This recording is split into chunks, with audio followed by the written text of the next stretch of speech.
বাংলাদেশে বইছে বিপিএলকে নিয়ে ব্যাপক উন্মাদনা। দিন যত পার হচ্ছে বিপিএলের সময় তত এগোচ্ছে।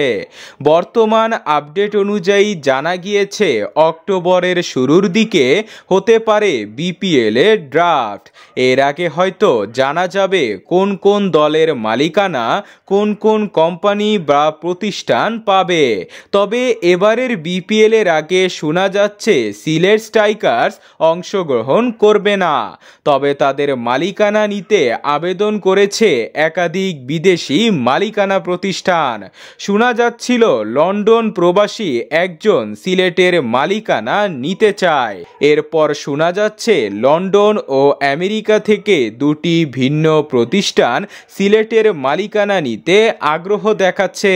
তবে এখনো পরিষ্কার করে জানা যাচ্ছে না কারা সেই দুইজন ব্যক্তি বা প্রতিষ্ঠান। আবেদনের ডেট প্রকাশ পেলে জানা যাবে কোন কোন দল কারা কারা নিতে আগ্রহী।